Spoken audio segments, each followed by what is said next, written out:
He has written books on mutual funds, merger and acquisition, financial system, and commercial finance. He has also edited one book on banking, financial sector, economic diversification, and industrial efficiency, and more. Dr. Sahan's expert has also served as a member of subject expert committee to review the immediate and immediate development of English development in India as well as he has organized various investor education programs, seminars, workshops, and conferences in the public sector, leading corporations and consulting organizations. He has an academic experience in training and consulting in investment management, mutual funds, financial markets, and financial systems. The very good opportunity for me has had all the coordinated artificial development program providing me opportunity. Now I request Dr. Anand Upadhyay to please take over the session. Thank you, thank you, Thank you, last episode for the presentation and before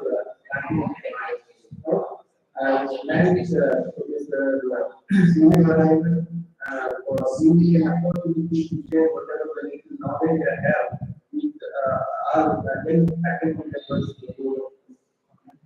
And coming to the subject matter, so to start with, I remember a story that there was a new that when in kindergarten schools, we used to know one story about the cat vendor, right? So there is one cat vendor who used to sell a cat in the market and used to earn livelihood. Then what happened? One doesn't know that what happened in the first part of the story. One day he was chasing the cat by the monkeys, and then he intelligently opened his gap and all monkeys also pulled the gap back. So this is the first part of the story. Okay, what's the second part of the story? Anybody know the second part of the story?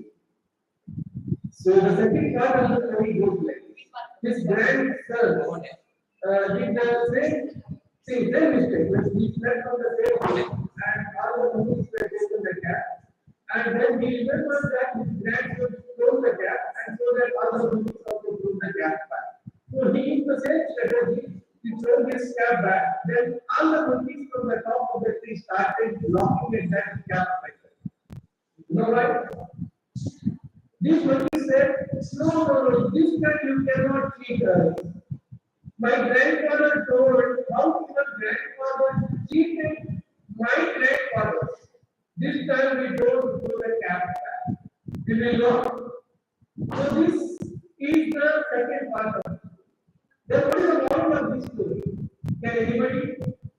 The moral of the story, I think, since we are on one line, I think I should ask the question and I should also do the answer.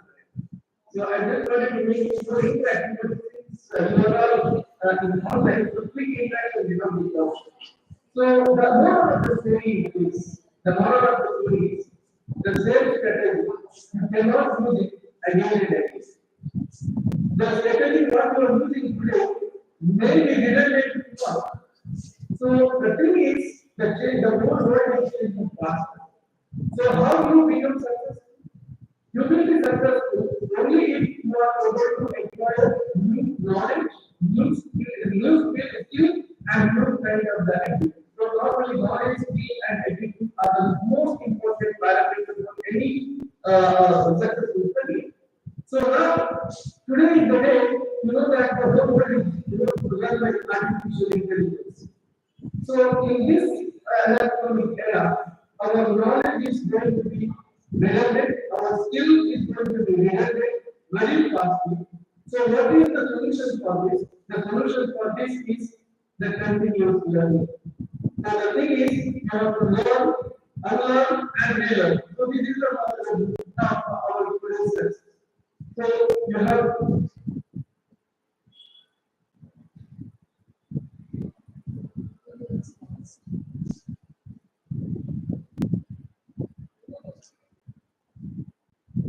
the learning is a continuous process, and the knowledge, what is there, today you have many related tomorrow. So that is the reason what you have to do.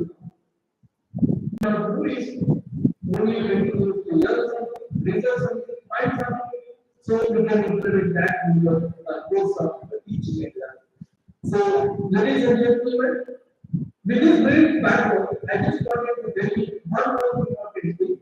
So, the role of teachers, I mean, the role of faculty member, role of guru is absolutely. So, you know that one component that the later on we are knowing something we don't do, right? So, that kind of scenario will come against you. That kind of scenario. Right? Today, the most of the things are have available in internet. Like I remember when I was pursuing PhD, so we are the computer was just interview and we used to study a lot about proceeding information. Today, ChatGPT, you know that everybody is whatever you want, everything is available. Only thing is how you are introducing, how you are repackaging for your requirement. So today the knowledge is freely available. So how you achieve success, the success depends upon how well you are link processing, how you are adding masala to that what you are doing to get based on your requirement. So this is a very important fact. Like I congratulate, I happy appreciate the Chapter's college for taking an initiative of introducing faculty development program. I have seen the list of topics. I think I have already mentioned the topics you are identified were very excellent. I think you will be having the opportunity to learn in this particular topic. So with this brief background, so I will move on to my book and research. I will share my screen with your permission.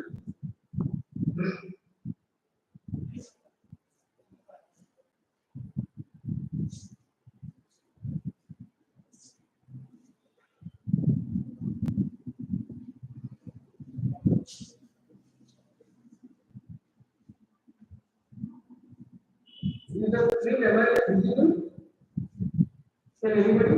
Is the screen visible? Yeah. Great, thank you. So today I am going to discuss about implementation of research teaching methods in power education.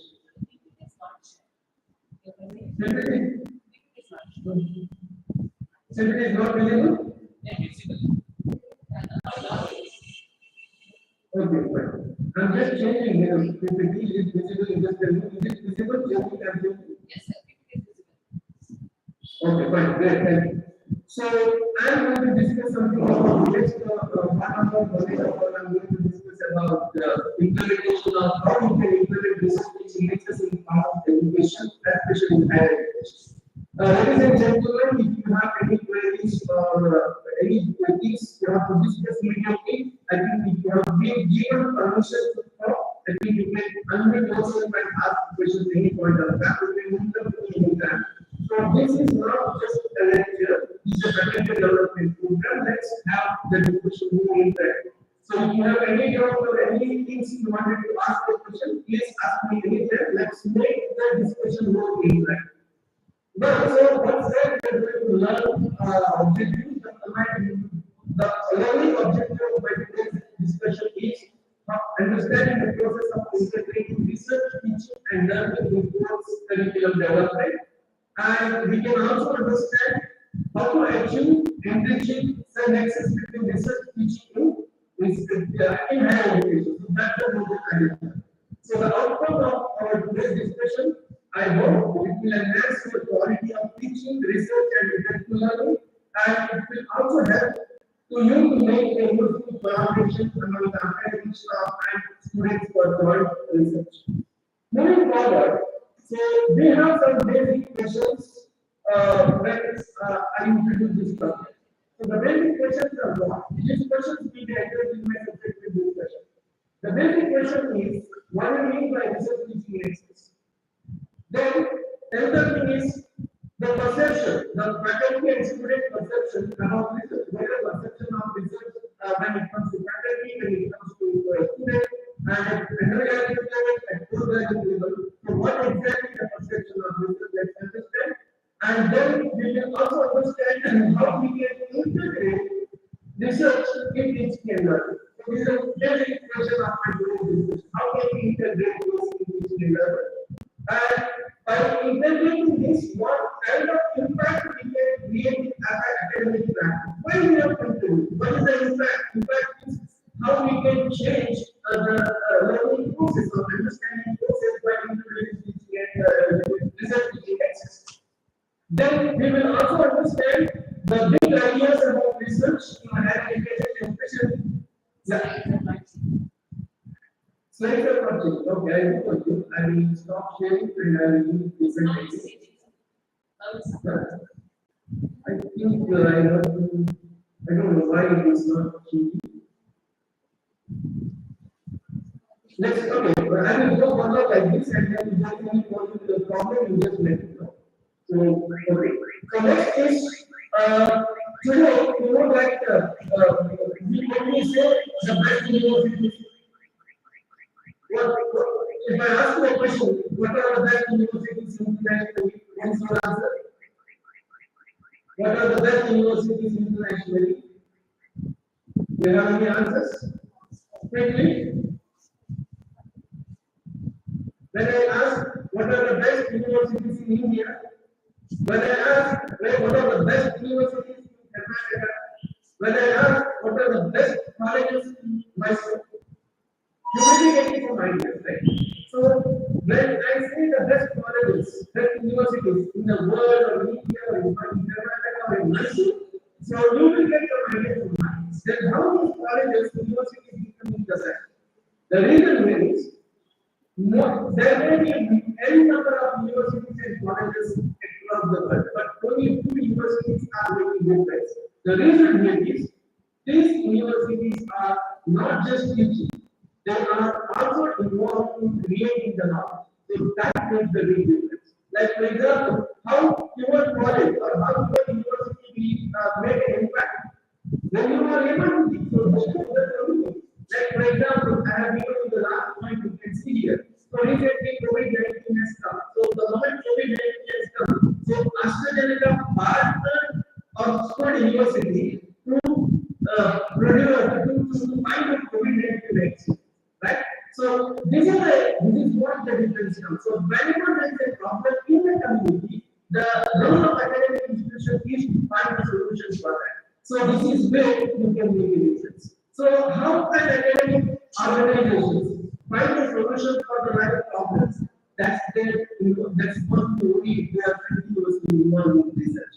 So the teaching is one part of the coin and research is another piece of the coin. So any higher education institution should have two places, teaching on one side and research on the other side. So more about that discussion I will explain later. So now the next important question, how the research-based education help university? This is very important. So that's what my point. So only research-based universities can create an impact to the society. They can provide knowledge which is more important for the policy. For example, how can we eradicate poverty? Example, how can we improve the tendency of startups in Oman? How can we increase the culture of startup culture in India or in Mysore? So that needs some sort of knowledge. Like for example, startup culture is a new phenomenon in India. That's a good phenomenon. So now the question is, how can we nurture this? How can we promote this culture? That needs some sort of knowledge, ideas, strategy. From where does it come? It should come from the academic institutions. They should provide a knowledge which may be useful for implementing our decision, which may be useful for making policy decision or strategic decision. So this is where the academic institutions come into picture. You can see here in my next slide, hope it is visible. What you are seeing here, can anybody tell me why I am showing these pictures? Can anybody explain what are these companies? You can unmute yourself. If you are given permission, you can unmute. Otherwise, you have to listen only for me. I can also have an opportunity to listen to you. I hope. Yeah. So you are watching something here, right? Okay. So you are watching Bose company, Facebook, and Grameen Bank. Why did I show this slide here? Because these are three popular events. Okay. So these companies, the ideas of these companies, and the ideas from this.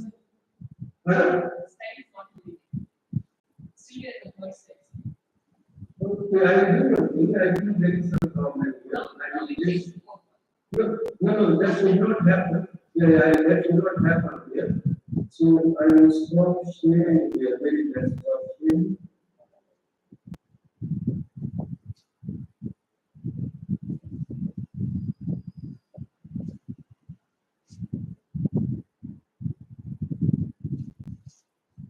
And not abundantly based on this.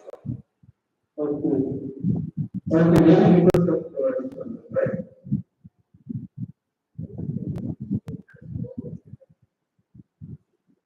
Yes, please.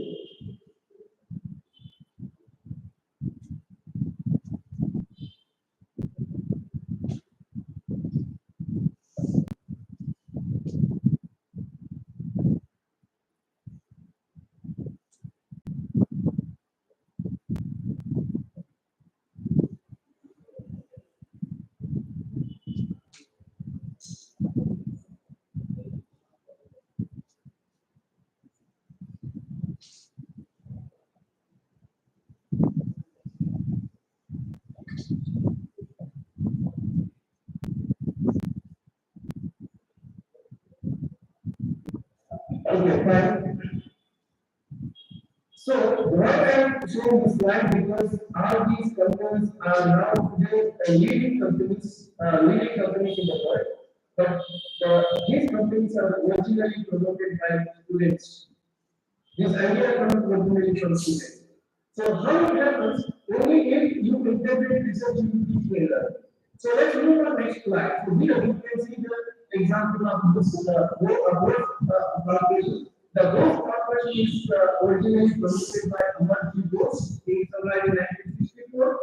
And how this has come when he was a student, he purchased a studio and this did not give any satisfaction for him. Where he found not many problems with that studio. Then immediately went on and do some rectification for this problem. So then he, along with his vision, he started involving in the research. Then how to find out the best audio quality device. So the reason is the Bose corporation. So what happened? They have started making more research into the problem. So Amarjit Bose has found some problem with the device, and they started investigating what should be the root cause of the problem. And they identified the root cause. Then they identified what should they try to explore what should be the solution. So the outcome is Bose corporation. So now when I say Bose, it's the number one company in the world. So which produces audio system. So believe it or not, what happened? So they started innovating new things and then they become the leading manufacturers in the world. And this company in 2011, Bose Corporation has handed over to the MIT. So this company today has revenue of it's a world data, maybe 1 year data, so annual turnover of $4 billion and having more than 90,000 employees. Why did I say this? Because this is a company which comes from the university, which comes from the students. And another company is Facebook. If I move on to the next, this is also the same story. This is another company which is promoted by students. why those students are capable to do this? Why not the students of Sharma College can do this? Is there any big difference? The brain is same, the brain of those students, the brain of Sharma students also same. So the only difference is orientation. If you give research orientation, even the student of Sharma College can make a big difference like other university students are doing. So that's why we are here. So now, if you look at the Facebook case, so this was initially started as a student profile age group created by a group of students led by two leaders with that Mark Zuckerberg, and along with his four friends, he started this and just as a creating student profile page. And that becomes very popular. So then later on, it was adopted by American universities, and later on, it became a company. So this is how it comes. What I'm trying to say is, so initially, the student, he has got an idea. How can I express my, for example, profile publicly? How can I make it? So that is the question it has come to their mind. And now today, you know, Facebook is with the big market capital of $527 billion. So this has started as a small idea in the mind of a student and converted into a big company. Okay, I have one more story here. Gramina Bank. You must be knowing this is a company, Gramina Bank, which is a microfinance organization of Bangladesh. Do you know the background of this company? This company is again started as a student project by Professor Muhammad Yunus. So why Professor Muhammad Yunus has started this idea along with the students? Because the basic problem here is, I want to start a business, I need 1 year, 1 rupee or 1 year, whatever, $1. So getting that first $1 is difficult. So for us, making $1, $1, 1 rupee, 2 rupee, 2 into 4, 4 into 10, in business is easy. But the problem here is, I don't have any security, I don't have any anything to worry. For me, getting that 1 rupee is very difficult as a group. So getting 1 rupee is very difficult. So then how can we solve the problem of getting that 1 rupee for the people who don't have any assets back better? So then the concept of microfinance has come. So please understand the concept of microfinance also has come as a student problem. So today, microfinance is the concept, the business model which is developed by Professor Yunus in the classroom, becoming as international. I think more than 80 different countries are then following this model. So what is really from where this idea has come? This idea has come in the classroom. Why this idea has come? Then they have come, they change the problem. What is the problem? So the poor people needs money to start a business, but they don't get money. Why? Because they don't have any asset backup to get a loan. So what is the solution? The solution is self-help group, or the solution is Gramina Bank. So this is the story of the very important. Today I won't need to explain anything about the Gramina Bank. It's very well known, and because of this, Gramina Bank also told me he got Nobel Peace Prize award also. This is our disclaimer. So now let's move on. So what I'm trying to say is 3 important slides, because the brain, human brain, whether you are European, American, African, the brain is same. But why some brains are making difference than others? Because of our orientation. So how we can create value, how we can create difference, only by way of giving an opportunity to learn in a different manner.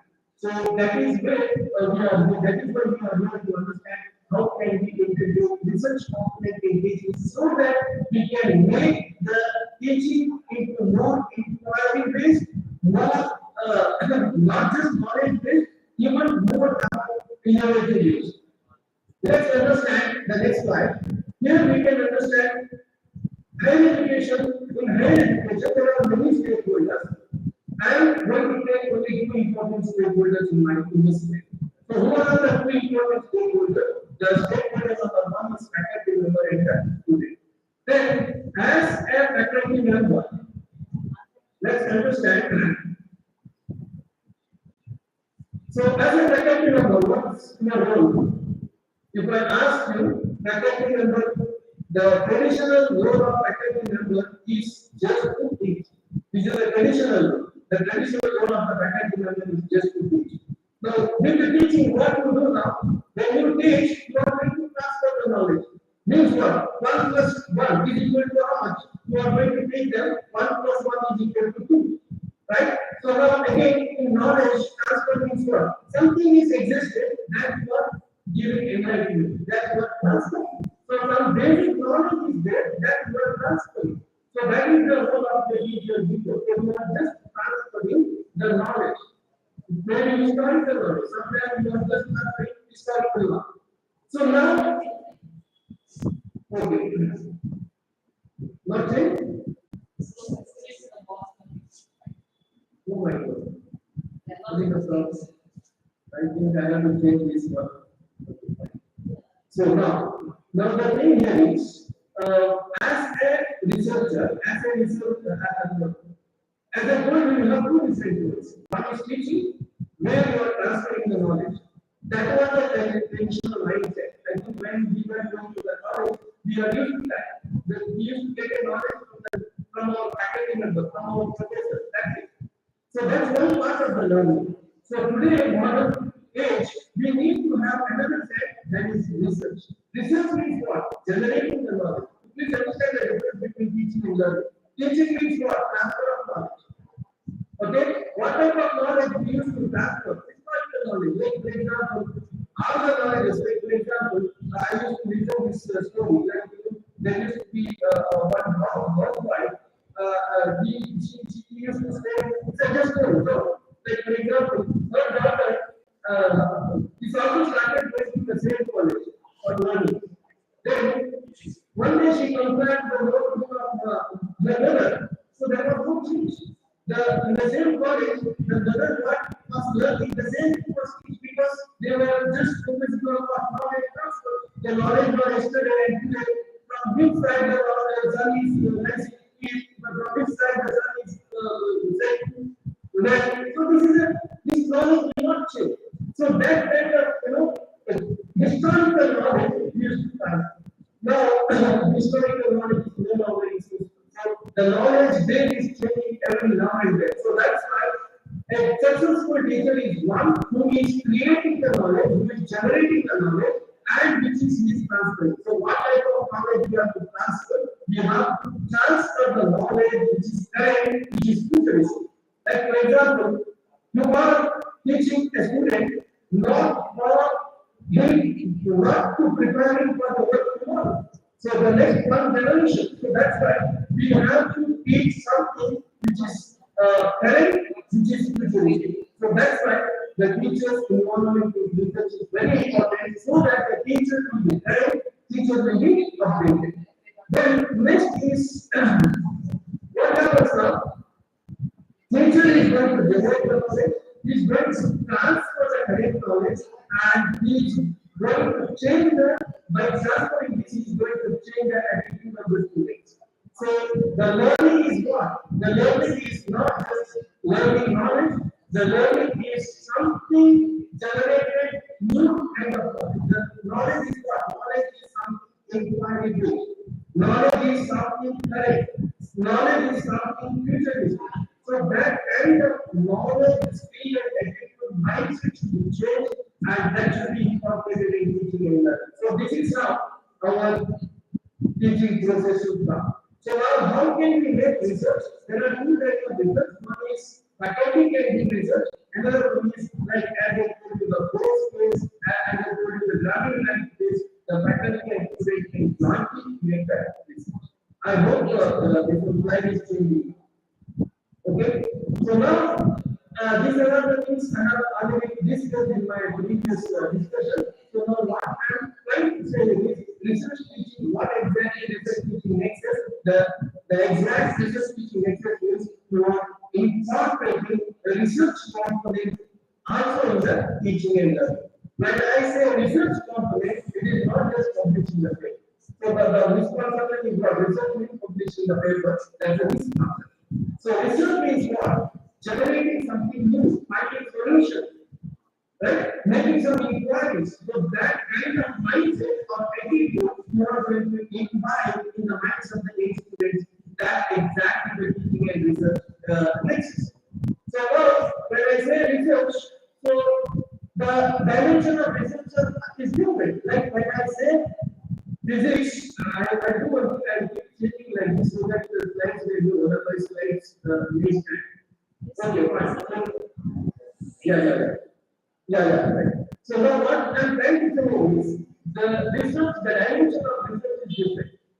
Today, fortunately, we have taken teaching research lectures in commerce education. But when I say research, the physics, the dimension of research in physics is different, geography is different, English is different, and commerce is different. But the basic concept of research is same.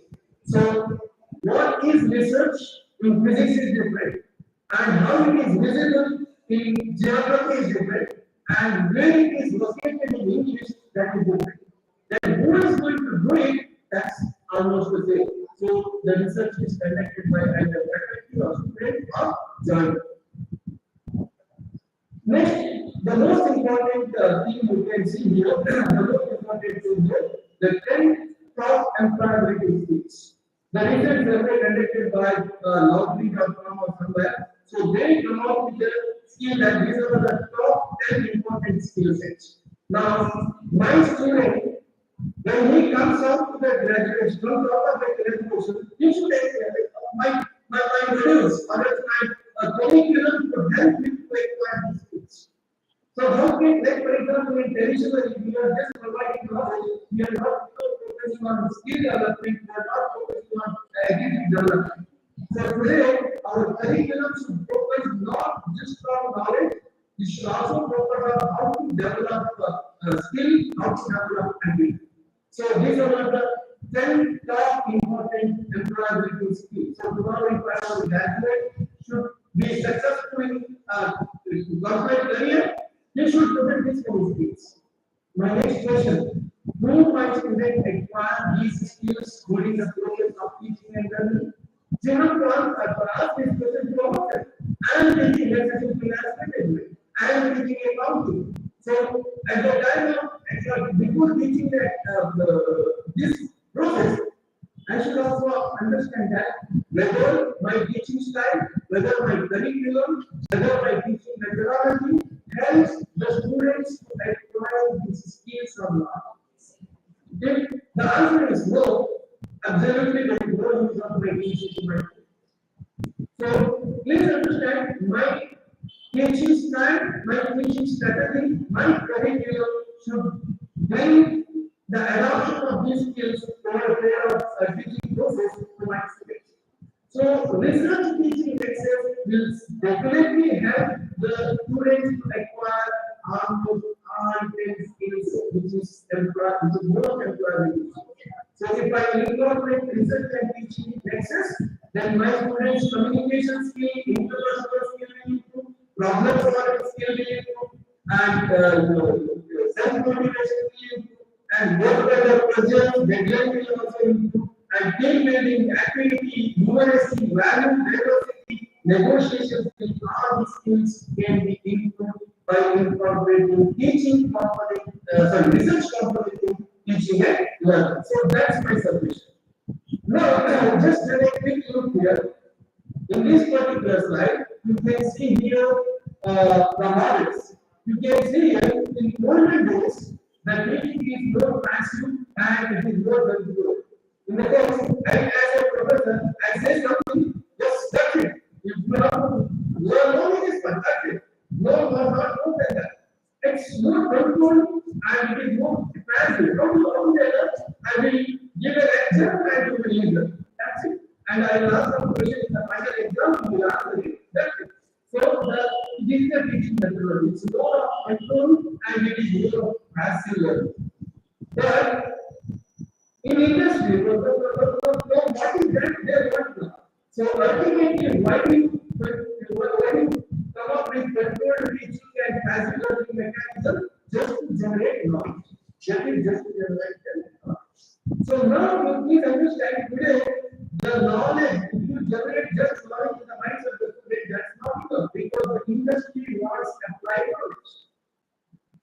So if my students don't have applied knowledge, which means let's understand one thing. I am going to teach economics. Let's understand economics.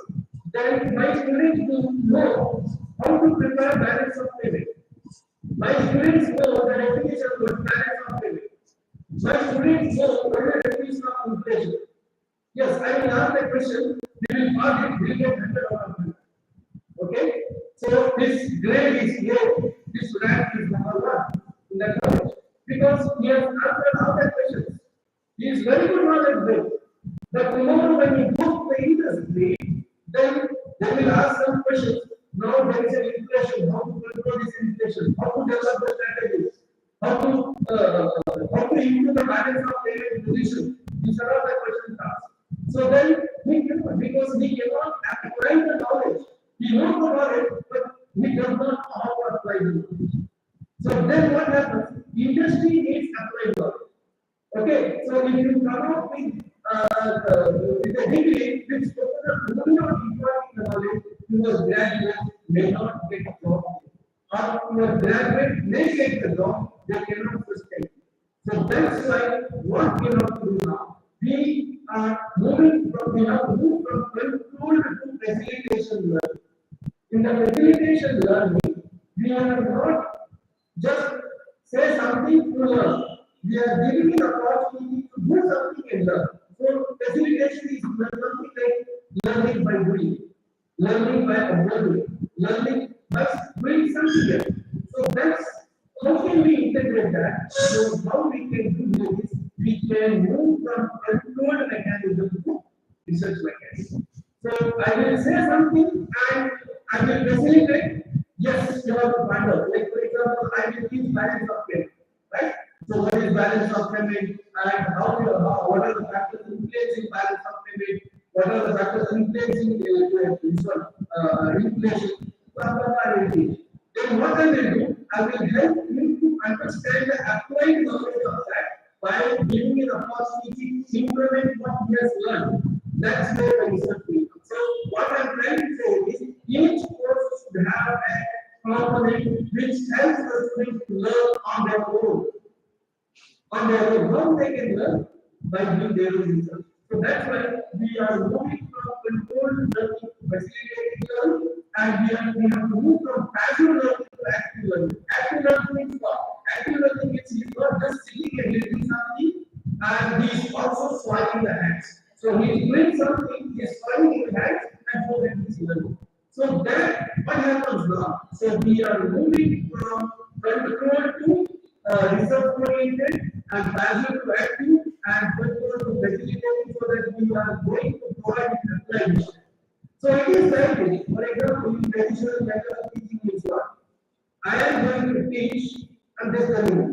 So traditional method of teaching is what? So I am going to teach my students to make 4 legs table. Understand right now? I am going to teach my students how to make 4 leg tables. Okay, because for so many years, my customers are liking the 4 leg table, and I taught to my students how to make 4 leg table of it. Now, what happened now? In the market, the customer needs the table with 3 legs. Table with 3 legs. But my students know only how to make 4 leg tables. Now, what is the use now? We can make 4 leg tables, but nobody will buy it. Why he is not making 3 leg tables? When he does not know how to make it. So, this is where you have to understand. So, we have to provide the correct knowledge and correct people that comes only by incorporating research component teaching and learning. So please understand this particular slide. In this slide, you can understand on the one side the teaching is there, on the other side the research is there. On the other side the research is there. So please understand what we are trying to understand is we are going to help the practice. So traditionally what we are going to do, we are going to take the practice which is very in the industry and we are going to transfer to the research. To remember, like when we are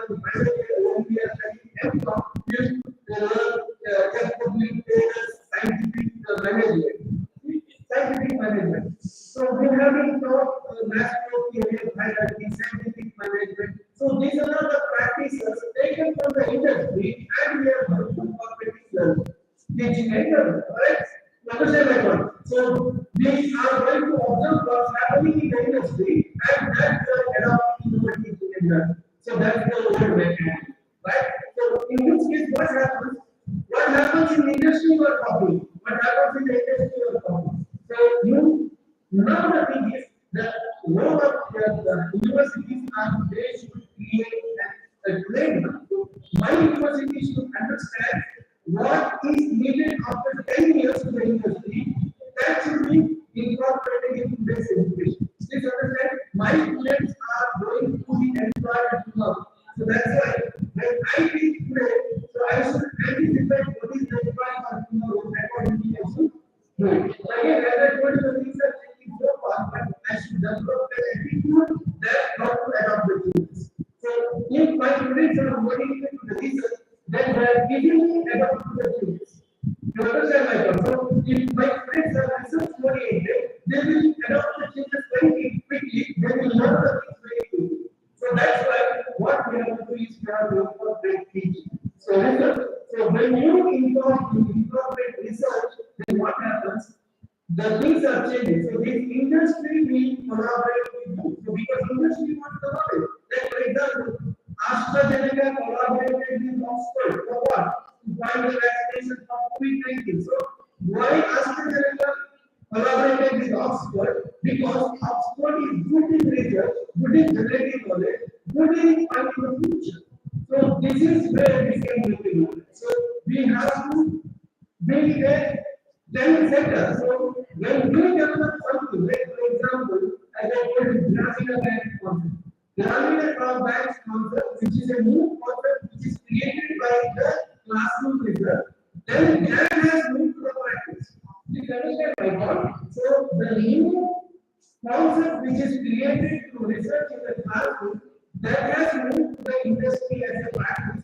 And then 80 plus countries are following the model of Gramina Bank.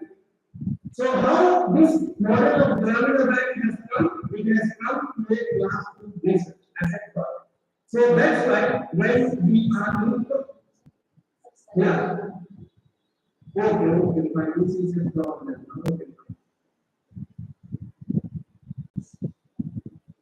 Okay, fine. Right. So this is what I'm trying to say. So when you incorporate research, then what happens? The industry will approach you for a solution. So that's where you can create a brand. So what I'm trying to say is you should stimulate and you should provide a kind of stimulation to the students so that they can learn something extra than what we are teaching in the class. So that happens during the research. So okay, fine. So what are the different dimensions of research teaching nexus? Number one dimension research teaching nexus is learners to do the research. The learners are the students. So we have to give an opportunity to the learner to do the research. How can we do that?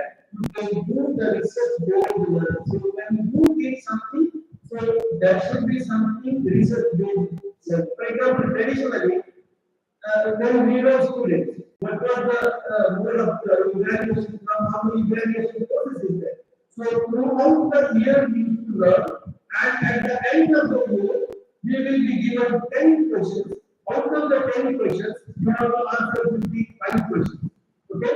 So 10 questions and 5 questions will be asked. So that's the way we are. Then what happens now? The students start making gambling. Gambling in the sense what? So there are 10 chapters. From each chapter, one question will come, 20 marks each. So then people will learn very thorough only 5 chapters, and only from remaining 5 chapters they will leave, and then they will pass and they will get description after. So what happens now? There is no research going to learning because there used to be something, and after 10 questions you have to answer only 5.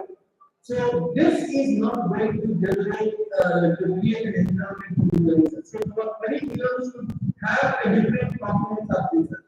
How do you incorporate? I will explain you the subject with like what I'm trying to say is you have to give an opportunity to the learner to do the research. How do we do it? To maybe by way of field work, to maybe by way of coursework, to maybe by way of the project, to maybe by way of doing some mini research. Like for example, when you are teaching about customer satisfaction, like when you are teaching marketing, so one of the chapters of that is customer satisfaction. So now when I can teach in the classroom what is customer satisfaction, what are the factors influencing the customer satisfaction, advantage, disadvantages, etc. After that, I should give an opportunity for my students how to measure, how to evaluate customer satisfaction, give an opportunity and give an idea, like for example, give a particular segment and ask them to do some customer segment. Similarly, I remember when we were teaching MBA somewhere in Canada, so we used to give another problem, like when you have to see how the advertisement is going effective. So you have to give an opportunity for the students what are the parameters to understand the effective advertisement. So I will give one simple example. You just find out the holdings in the city and you should find out which is the holding which you are attracting. Then we used to adopt another model, attention, interesting, decision and action. So another model we used to do that. So which is the holding which carries more attention and why? So this kind of inquiry based learning is possibly incorporated into learning. So the second dimension is teachers to do research. This is very important. If the teacher is not involved in research, then he is giving only historical knowledge. So how a teacher can become more popular, how a professor become more popular, how a faculty member can become noticed. So a faculty member will be noticed only by their research. If you involve a teacher, the teaching, you will be a good teacher. Okay? So if you want to be a good professor, you should profess something. So how do you profess something? Only by their research. So that's why in our portfolio, right? I'm a professor. It's a software portfolio. In our portfolio, 40% is for teaching, 40% for research, and 20% for community engagement. So this is the way a professor's performance is measured. So 40% of my workload goes for teaching, and accordingly my performance is measured. And remaining 20%, my performance is measured how many good results I have done, to what extent I am having knowledge based to the society, to what extent my paper was cited, that based on the research form. How many research grants I have received, how many research papers I have generated, how many intellectual property I have created, how many copyrights I have created, how many books I have published. Based on that, 40% of my performance is measured.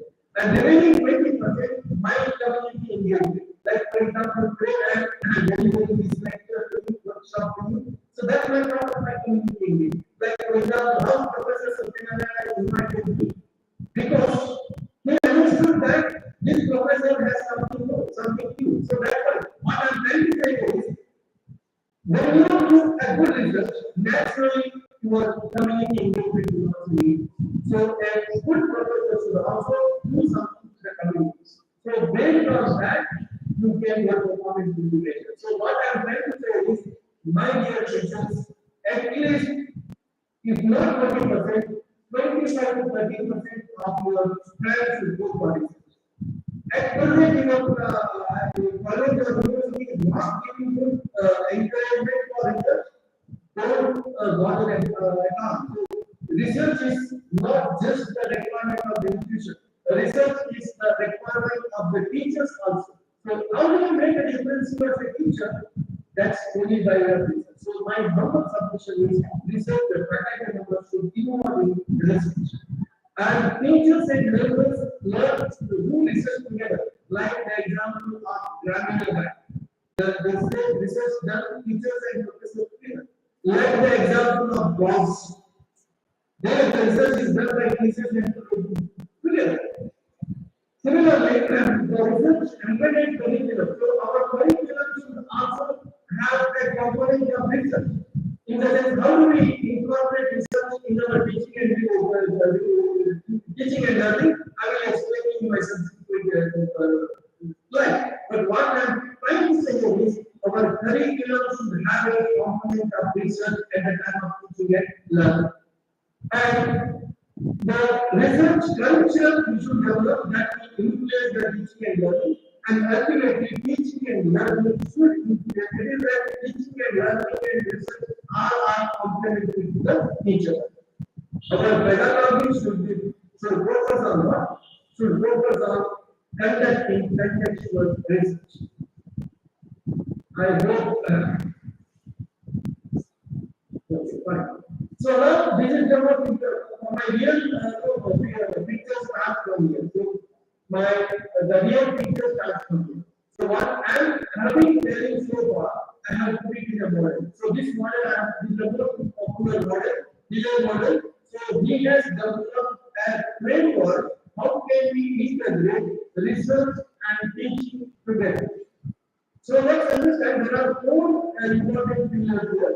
One is the research teaching nexus should have one pillar, that is our curriculum should be research led. This is the first pillar. The second pillar is our curriculum should have a research orientation. Number three pillar, our curriculum should be research rooted. And number last pillar, our curriculum should have a research base. So we have to integrate these four pillars in our curriculum. Like for example, if I teach finance management, this model I should incorporate in my degree plan, in my module plan. So now, like for example, there are two levels of plans you must be doing this. One is degree module plan, one is module plan, another one is degree plan. So degree plan is for whole degree, like you are taking BCom. So in BCom, 3 years, what are the things you are going to learn that comes under degree plan? And module plan is what I am going to teach financial management. How do I teach? What are the things covered under financial management that comes under my module plan? So this degree plan and module plan should be integrated with this research teaching framework later. Let's understand the first model. So the first one is what? Research led. How do you say research led curriculum? Research led curriculum is the one which helps the students to learn something based on the research of and teach service marketing. When I teach service marketing, I should explain to my students, I should give an opportunity for my students how I did that research, and I should also give an opportunity how this can be implemented in their learning process. So which means I am going to explain to students about the research of others in the class. So the student can understand slowly what exactly that is. The second one is research oriented, and that we are going to teach them the process of acquiring the knowledge. How he can acquire, how he can do the research, how he can generate the knowledge. So what is the process of generating the knowledge? That will be taught. And the third one is, this is all like progression. Progression number 1, 2, we are in the progression number 3. So where, since it's shooter, we are going to give a case study. Like for example, for example, subject computer, sometimes ecosystem computer become background. So what happened? Similarly, Silicon Valley has become bankrupt, right? So now, similarly, now in China there is a big problem. That is real estate problem. America is going to be bankrupt. So what is going to happen if America is going to be bankrupt? Or what is the cost for the financial problem of America in China? And similarly, I can also give a different scenario. Like what happens if America real estate company become bankrupt? What is the chain reaction? What is the subsequent effect on the region and on the world? So these kind of case scenarios can be given in the learning process. And ultimately, the research based means what? We are making the students hands on, which means we are helping them to involve in the real research. So means at the end of the curriculum, you have to give an opportunity for the students to do some inquiry based research so that there are different approaches are there. So the one approach is the students will be given a dissertation writing a thesis. Another approach is students may be given a problem to find the solution. So both way which help the students to inquiry based learning so that the students will acquire the knowledge by doing something on their own. So let's move on to the next slide. So in the next slide, in this slide, I have explained how to integrate research-oriented, research-focused, and research-based curriculum in our teaching and learning. So now, what exactly research-led I told you, which is just explaining about other research. Normally. So manual research can be given opportunity to the student to learn. So I am teaching, let's say I'm going to teach the bank. So how to determine the performance of the bank? If I have made one research paper, if I give an opportunity to my student to learn about that, that's exactly the research-led teaching. Research-led teaching means what? I am not just teaching concept. I am not just in practice, I am also teaching the students to understand how to implement that concept in their understanding, in their practice. So now, how do I do it? For example, how do I incorporate research-led curriculum? So here, this can be done by way of lecture, by way of exercise, or by way of activity. For example, let's assume I have prepared a paper on how determinants of back performance in collage. This, my own paper can be presented to my students as a seminar, short seminar. Or my paper will be given to my students to make group discussion or to write a critique on my paper. Or my own paper, or else what I do if I don't have paper, my colleague has done some good work on something which is related to my subject. So in which case, I can take my colleague's paper to do the same exercise in the teaching and learning. There are different approaches. When I teach back management, if I don't have, if I have paper, I can use it in my teaching and learning. If I don't have paper, my colleague's paper can be used in teaching and learning. If I don't have my colleague's paper, I can take any paper which is published by incorporating this. So in our curriculum, what we do here is we are adding at least one paper in the teaching and learning planning.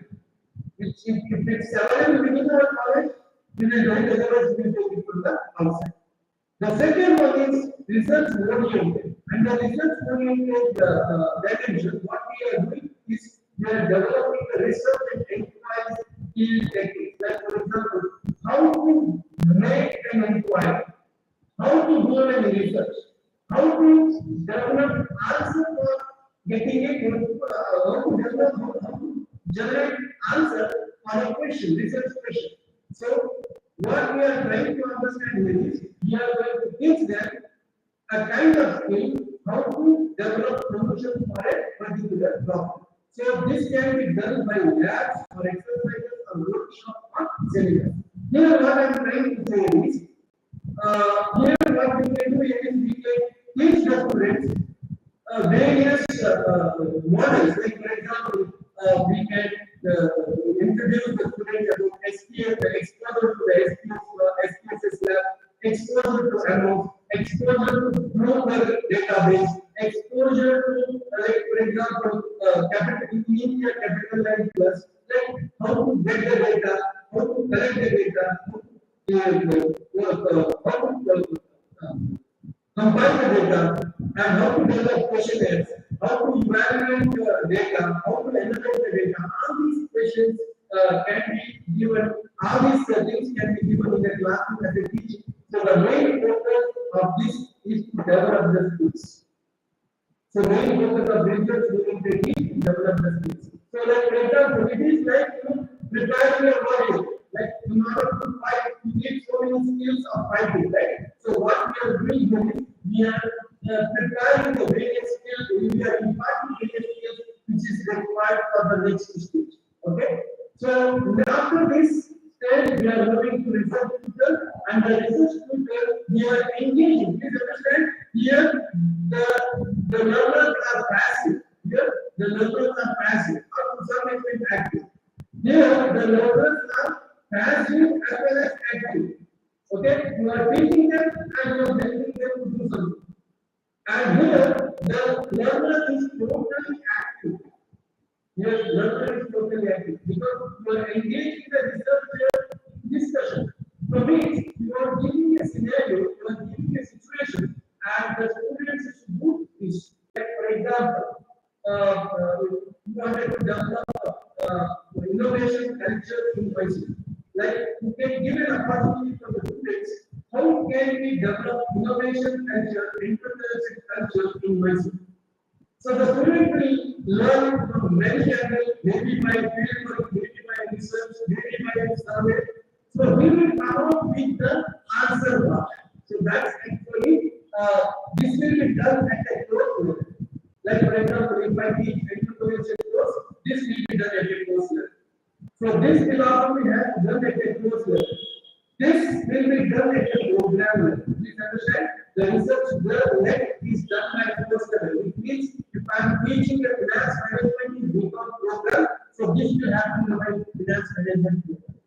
So this will happen in program level. In the sense, it should be there in my degree track how to incorporate research orientation in my curriculum. And this will be there in my curriculum level, means in my module level.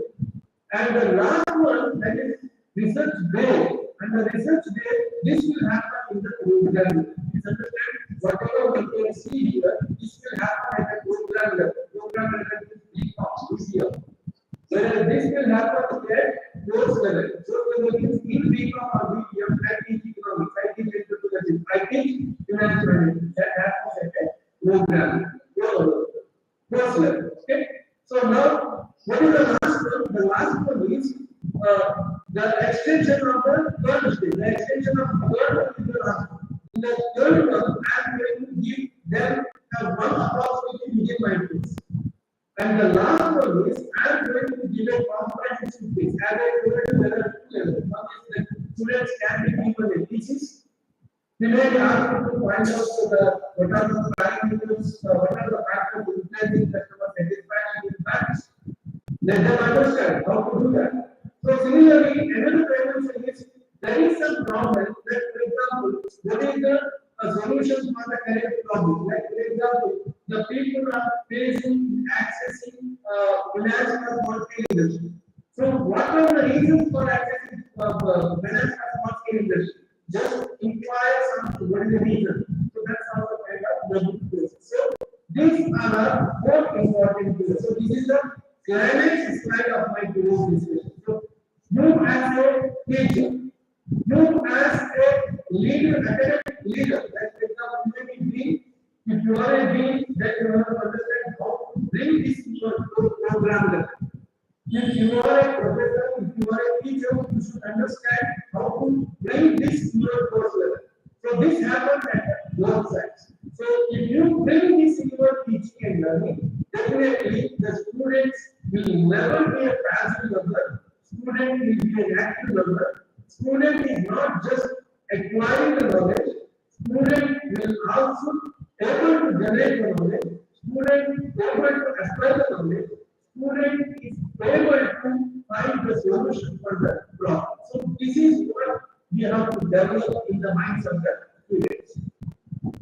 Now, my subsequent slides are my I just wanted to explain you how we can bring the four pillars in our teaching and learning. So here you can see the research-led teaching. How do we make research-led teaching? So research-led teaching, we can do it by these many activities. We can conduct, like for example, I don't know the scenario in Shahnagarh College or Union College. So in our college, what we do is every month there will be one seminar which is conducted by the faculty. So the faculty members should present this working paper. Like for example, I am going to do a paper on digital banking students adoption? What are the factors influencing the digital banking? And let's assume I am working on this paper. Then I can present my incomplete paper to my faculty members so that I can get the critics, and I can adopt it and bring a better paper in the next school. So what I'm trying to say is, if you don't have this practice, please develop a practice of one seminar, at least one seminar in a month. If you are making it or making it business sector, so you have to allocate some time.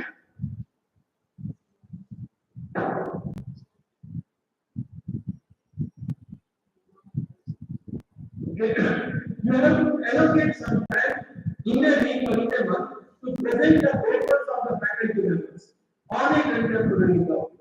So this seminar, you may invite the students. So students will understand what is research and how to do the research by listening somebody else. So that's one thing.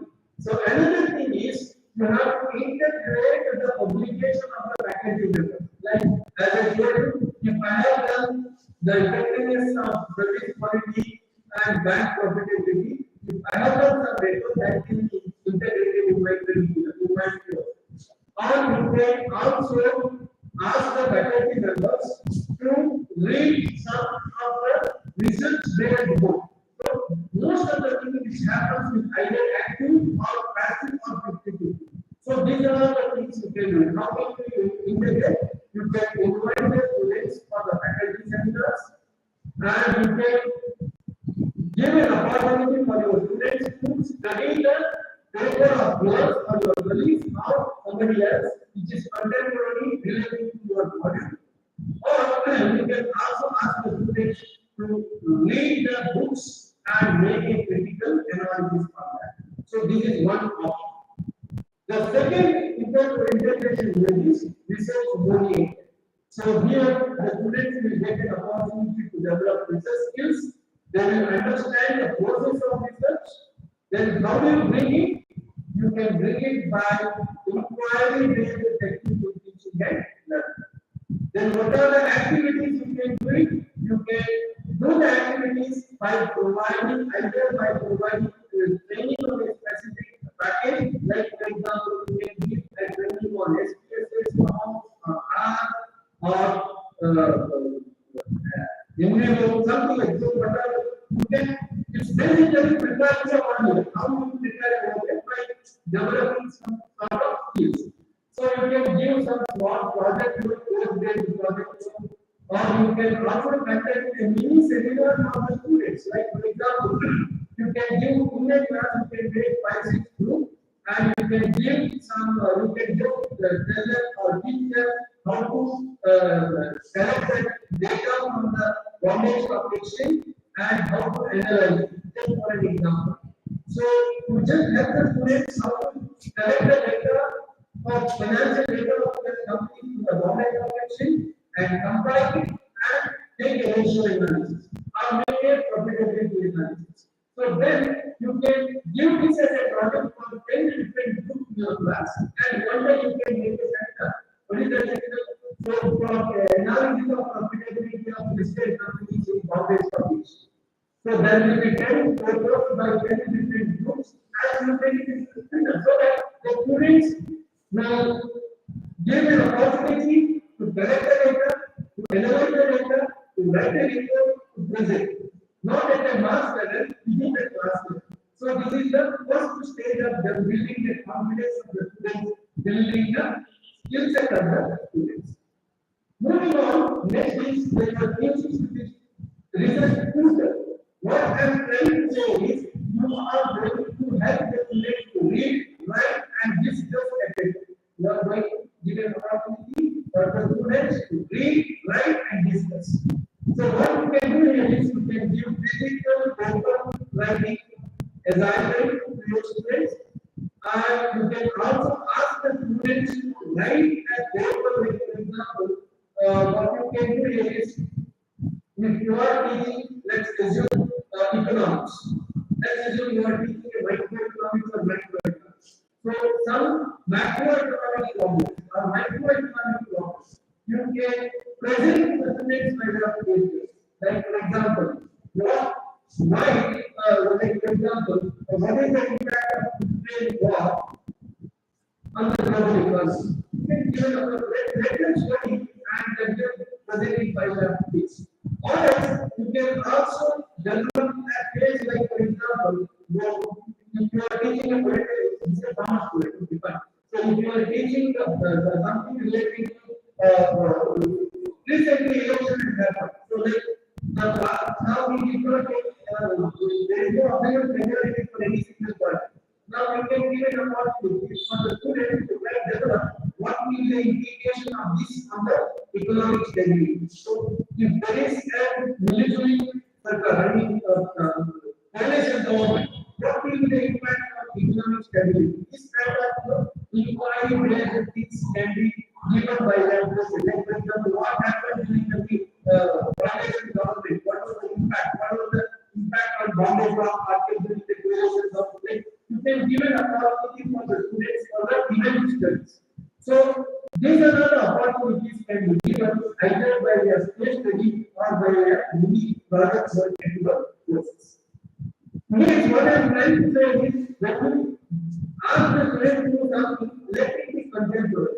As I told you, so now there is a mixed government has come. So now you can ask the students to even study, like during the coalition government, what is the impact of the stock market? What is the impact on GDP during the 5 years? Like if you give an opportunity for the students, they can understand the implication of the knowledge in real sense. So then moving on to this is my slide which is integrated everything I have explained so far. So these are integration slides. So in this slide you can see everything what I have discussed so far. So as I told you, there are different models: research led, research oriented, research tutored, research guided, and research informed, and ultimately research teaching use-based model. So there are different models out there. Now, what are the aims I have already explained? So these are the aims. What are the aims of each model I have already explained. So now I am going to explain you what's your role in that. Your role is this. So now you are teachers here. So what is the role to make research related teaching? So your role is teacher as a research expert.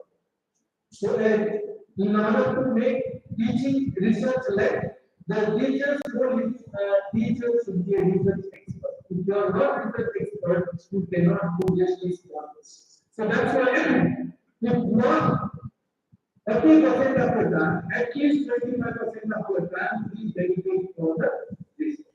So if you don't make research, you cannot bring research teaching excess reality.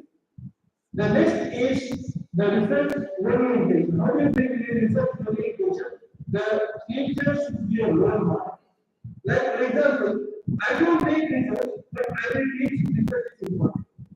Like you remember, somebody asked the student, a small boy, he is having diabetes, he is eating sugar always, right? So then we have been brought to the and asked him to guide not to eat sugar. Then told that I can't give any advice to him now. Please bring him back after 1 month. Then after 1 month, he advised harmfulness of sugar, blah blah blah, and he advised him. He requested that one boy don't eat sugar. He explained it. Then his father asked him, this you could have told 1 month before. Why 1 month? Tell this to this boy. Then the father told that I like sweet a lot.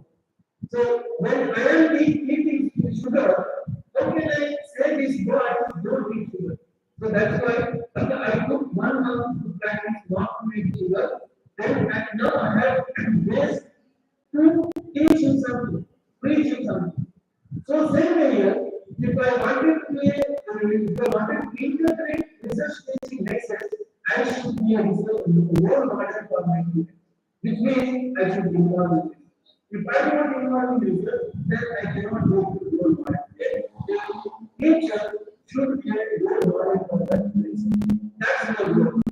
And when it comes to teaching is research tutor, then you should be a mentor.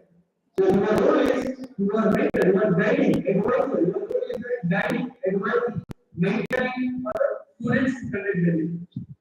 Then research-based teaching, when we introduce research-based teaching, you should be a partner in the research. Like the Bose case, the Bose audio system has come with the partnership of Amarjit Bose, partnership of research Amarjit Bose as well as Bose. Similarly, Grameen Bank, it's a concept which is developed in partnership with the students and the professors. So that's why you should be a partner, right? Because there are many research which is conducted by faculty and students here. So you should be a partner for research with your students. Then research informed teaching. You can then your role is researcher. Your role is a developer. So your role is a developing the research ideas. Okay. So you have to collaborate with the research. You have to develop the concepts. Okay. Then the last research influence teaching. Under that, a teacher is a continuous learner. That's why I told you in the first, in the beginning of my session, I explained you a story because whatever the knowledge you have today will be hidden. So you should be a continuous learner.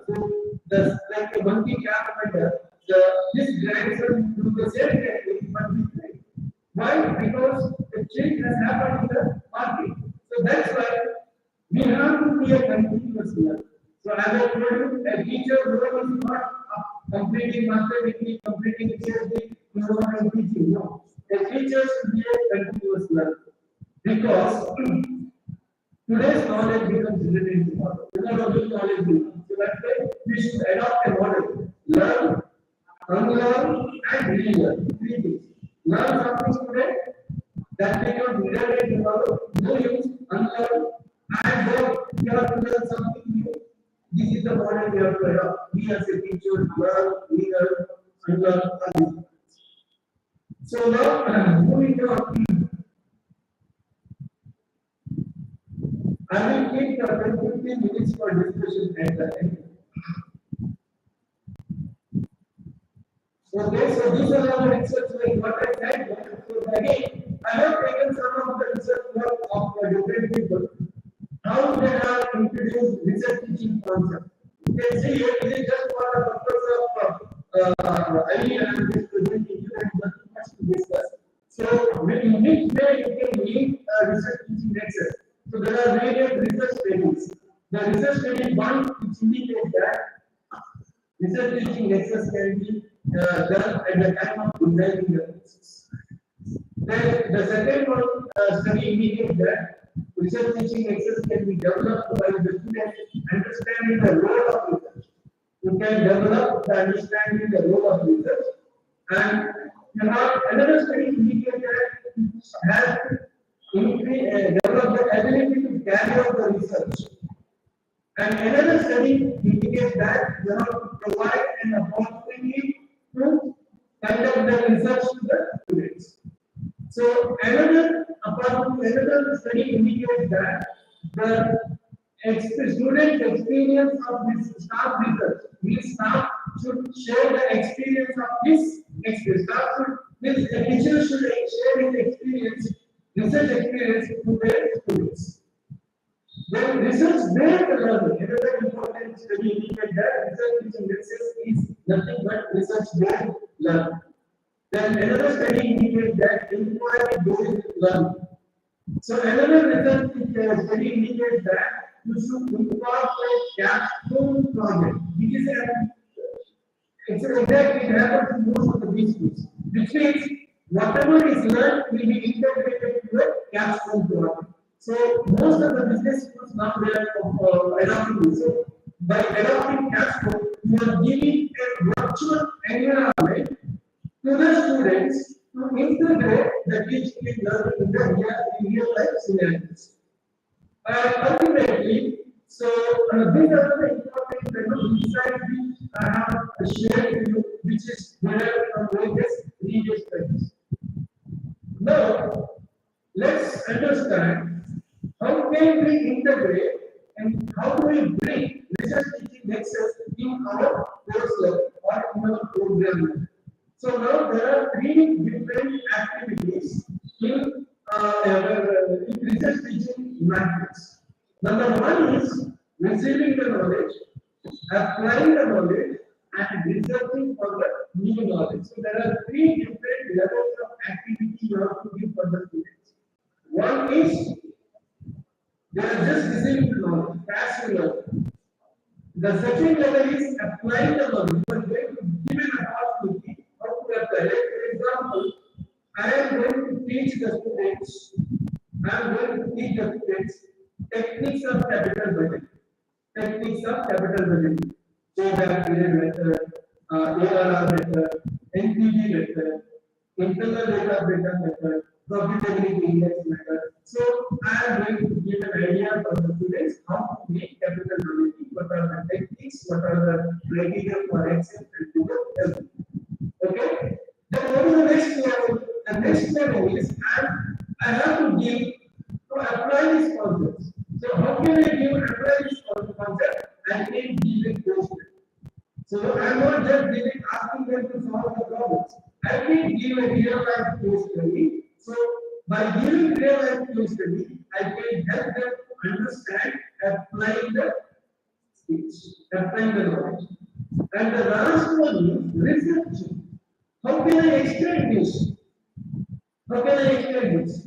So I can explain this level of knowledge by conducting the profitability. Like for example, I can give a project for the students about, for example, what are the factors influencing the capital budgeting technique, successful capital budgeting technique. So I can help them to understand how to make further research. He's understanding the knowledge, he's receiving the knowledge, applying the knowledge, and he's explaining the knowledge. How can he explain the knowledge? By making more research. For example, you can understand the impact of capital expenditure on profitability. See, the capital expenditure is figured in the balance sheet. Students can take the capital committing investments for the last 10-15 years and how it has been reflected on the profitability. You understand my point? So, what I am trying to say is, so how the capital budgeting investment transform the company in enhancing their profitability. So this kind of things you can give it as a project. So this will have three different level of activities for the students: receiving the knowledge, applying the knowledge, and making further research on that knowledge. So these three are going to give a solid base for the students in developing industry relevant employability skills as I explained you in the previous slide, 10 different skills. So he is understanding what is this, what is the concept, he is going to apply that, and he is going to make for the research. So now how do you bring the content, how do you bring that into teaching and research content? One is you can provide research results of the previous studies.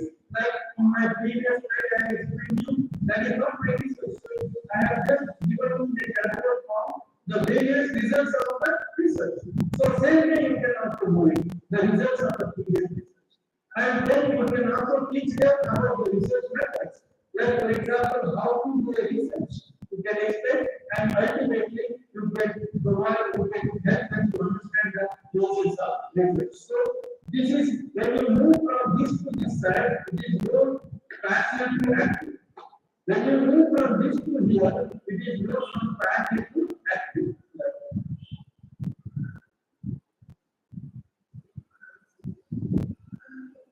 So now the next is how to integrate that in your various teaching and learning methods. There are three components as I told you. One is receiving, applying, and research. And there are three components in content. One students. Okay? Now these are your teaching strategies. Your teaching learning strategies, teaching strategies. You can teach by their lecture, you can teach by their giving exercise, you can teach them scientific work, inquiry based work, you can teach them through lab, you can teach them seminars, you can teach them by giving it workshops. So these are the teaching techniques. You can see teaching techniques. Again, as I told you, if you move from here to here, so it is passive and it is active. So you move from lecture to student project. So the passive level comes to active level goes. So now this slide just helping you to understand what are the various teaching techniques and what are the various activities, role of the student, activity levels of the students, and what should be the content you are studying. So now you can see with this, when you do a lecture, it is just a receiving end. So the students will just receive the knowledge, whether you adopt the content of this result or method or this. Okay? Then when you give an exercise, the students are going to receive something and they are going to apply something. As I told you, I am going to teach what are the techniques of capital budgeting. They will receive something. Then I will take a case study of capital budgeting. Then they are going to learn applying something. Okay? The next is giving scientific work. Like I can give a project, small project.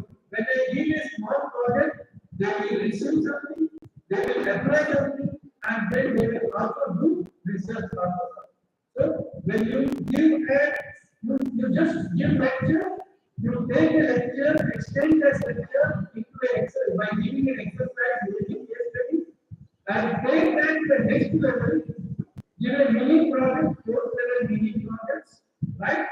Then, if to conduct this, they need some specialized skill and give a workshop on various labs, like a workshop, like for example, you can give a lab workshop on SPSS, amounts, or whatever, how to use artificial intelligence in teaching or research, something like that. So, all these lab exercises you can give. So, when you go for lab exercise, receiving skill is less. It's more into applying and research. Yes.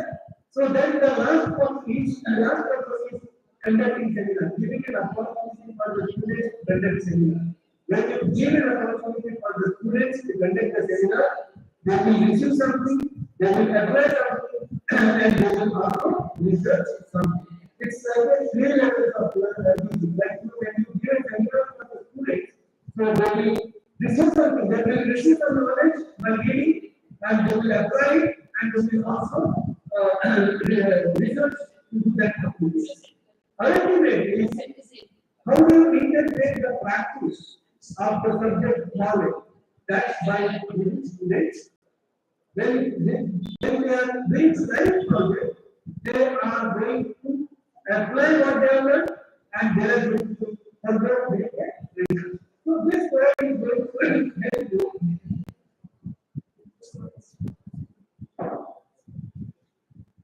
This slide is going to help you to understand how to bring research strategies in your teaching and learning in order to incorporate research teaching exercises.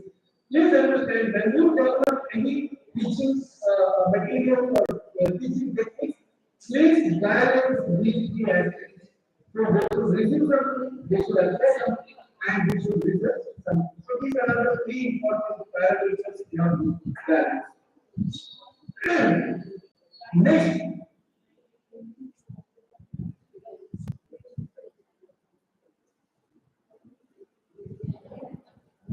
how do you bring digital tools to research and teaching? So this is most important thing. This is just an example I am giving you. So you as an individual teacher, you can even bring more digital technology or tools in your teaching environment. What I am trying to say is the teaching should not be monotonous. Teaching should not be monotonous. It should be like involved the students to actually engage. If the students are engaged, then the teaching will be more deeper. So if you come with traditional method, come to the class, half an hour teaching, and then you know olden side, half an hour teaching and half an hour more time. So that time has gone very business. So that time is becoming. So you have to bring digital in order to be a effective teacher. You have to bring digital tools to a class. So how do you bring digital tools into a classroom? I have given you different options. There are different teaching styles, the strategies, lectures, exercise, scientific work, labs, seminars, and student study problems. So now these are all the various digital tools I have used. I cannot use them. I think Professor Satyanarayana can organize another workshop about how to use these digital tools in teaching and learning. That is a very good workshop. So in today's digital era, in today's artificial intelligence era, we have to bring all these digital tools and techniques in the teaching and learning. So we have to bring digital tools and techniques in lecturing, exercise, scientific work, including products. So I have given you the various methods. For example, for lecturing, you can go for presentation tools, educational videos, discussion tools, and live coding. These are all the techniques available which I cannot explain in short duration. So these are all the techniques you can use it. This will incorporate teaching and learning, enhance the teaching and learning, and also brings research component. Like for example, live coding.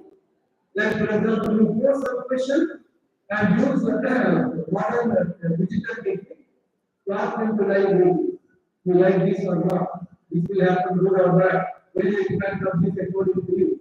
These are not the engagement that the students need. So you can use these techniques in your lecture. For exercises, you can use whatever the digital tools you can use to have an idea. And similarly, when it comes to study projects, for example, what are the tools you have to use? I am listing. So this is just an idea. So I am not going to explain to you how you can use our tools. I am just giving you awareness that you can use digital tools, various digital tools in your lecture, exercise, study, lab, seminar, right? So that is the message. Okay? This I have already covered. So I think I have to move forward. I think that is under your hand. So now the most important thing. So why must research must be a part of every higher education institutions? Why we have to incorporate research into teaching and learning? What is the need? The need is very clear. Teaching will improve if you integrate research, then our teaching effectiveness will certainly. Because when you incorporate research into teaching, then it's more of participative approach, it's more of active learning, it is more of engaged learning, it is more of making the students giving an opportunity to form their defense. So that the staff as well as students both will be engaged on a particular aspect. And then because of the incorporation of the research component and the faculty members, we have to be engaged in research. As I told you, the faculty members should be a role model for the students for research. So as I told you in the beginning, the goal of the race, the role of the teachers are to give the knowledge, transfer the knowledge. In the modern days, the role of the teacher is first, he has to generate the knowledge, then he has to transfer the current knowledge. So, teacher's role is to transfer the current knowledge. The teacher's role is to provide the accurate knowledge to the student. The teacher's role is to develop the skills of the student. So, all these things will help by integrating research into teaching. And there is a big research component in the teaching and learning, and the student will learn more, and student will understand the application Student will understand how to make inquiry for a particular problem. Students will understand how to find a solution for the problem. Then, if you incorporate research, certainly the professional practice will improve both at the end of the students and at the end of the faculty.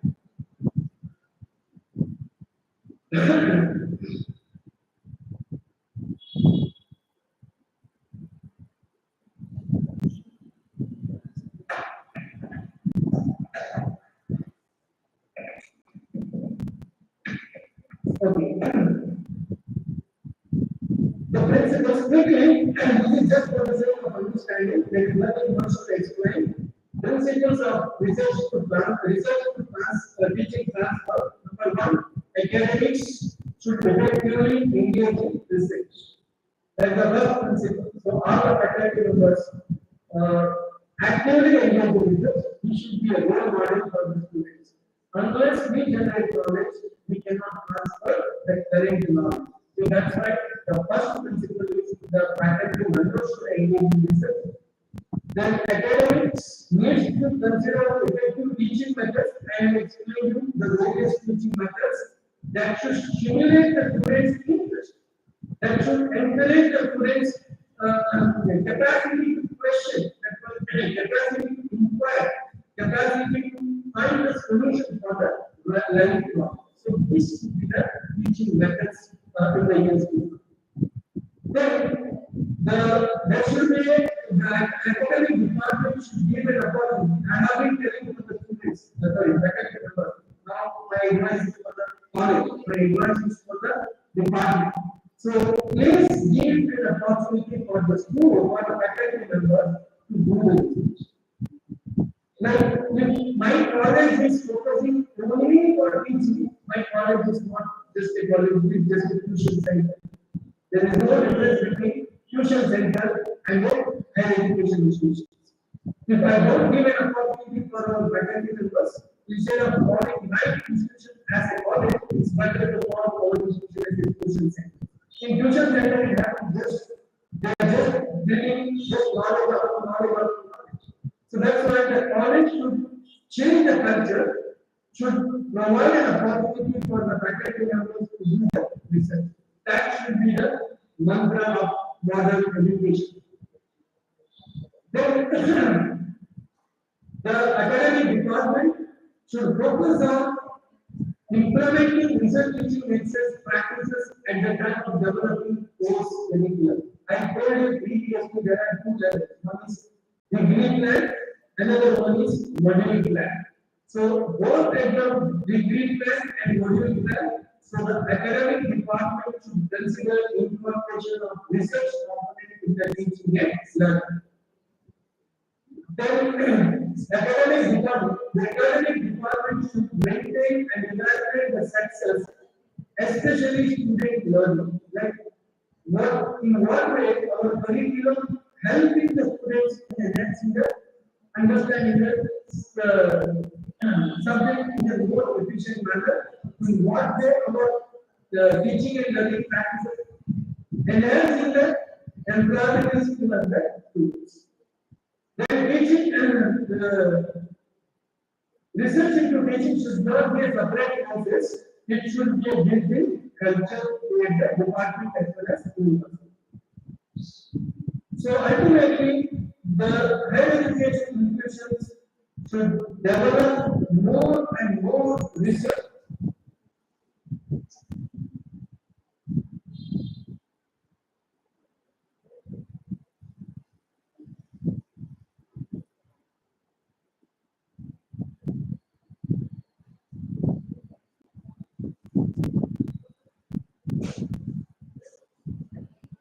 Capacity of society becomes low.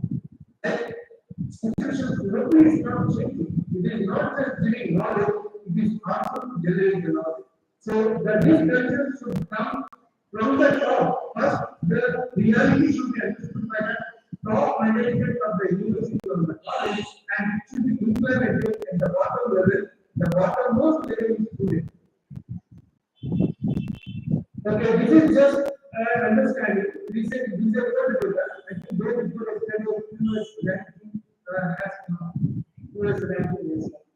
So, over the years, Indian universities and colleges, the US ranking has been increased. You know that one of the complaints of university US ranking is the research. To what extent the research that the university has created impact to research, that is going to increase the rating of the university. That is going to increase the rating of the university. So if you want to come within the top 10 of the lowest of the ranking, your universities should focus more into research, more into generation of knowledge, more into creation of knowledge, more into bringing impact to the society. So what is the good part is over the years in Indian universities ranking is increasing. So I think recently the US ranking has come up. I think the percentage of US ranking universities are increasing. How much percentage of US ranking increasing by the universities because they are focusing more on right research.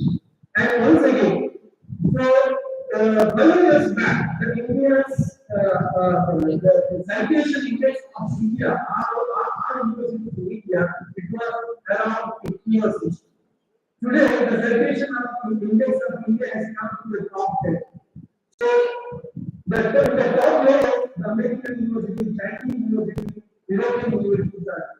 So, in the years to come, if you people can make most impactful research, I think you are going to make a big contribution to this, not only to your college, to India. So, how the citation index of India will go up? How India can make difference across the world? That's to your research. If you make very impactful research, integrate that in the curriculum, that will certainly help to increase the world ranking of Indian universities as well as the citation index of India. The good thing is the citation index of India has been increasing over the years, and we should, I think, I expect and I wish that India should come in next 5 years top 5 countries in the world for the citation index, which is nothing but impactful research. So this is just understanding about in Oman. There are 8 different criteria for 9 different criteria for quality accreditation of higher education institution in Oman. So out of that, the standard 4 is for research and consultancy. Under that, there are 9 criteria for that. 1 criteria is for 9 criteria is for research teaching nexus. So how well our college is implementing research teaching nexus, that will also contributing to the ranking of the rating of the college as well as university. So these are all the criteria, indicators for evaluating the research teaching nexus. All these criteria are explained in my slides. So I don't know whether this is updated or not. So this is the NAAC evaluation criteria. If it is updated, I'm sorry. So these are taken sometime later. So then utility research consultancy, one of the criteria which carries 25% of the weightage, okay, for universities. So overall, what is the takeaway here? The takeaway of my session is you have to understand how to implement research teaching practices in your module. If you are a teacher, if you are a professor, you should, the key takeaway is you should understand how to bring research teaching nexus in your module, in your course. That if you are teaching marketing management, how can you bring the framework of research teaching nexus in your course curriculum? I have identified 4 pillars. Research, research oriented, something like that. So how do you bring that? That's what we do. So when you make a course review, this is possible only if your organization is autonomous. If your organization is autonomous, you have to understand how to bring research teaching nexus at the module level and at the program level. If you are a dean, you are a vice chancellor of the university, if you are a corporate management of the university, please understand how to incorporate that program. If you are a teacher, if you are a professor, please understand how to bring that incorporation in your course. So I think, is it audible for you? Is it audible? Yes, sir. Yeah, please.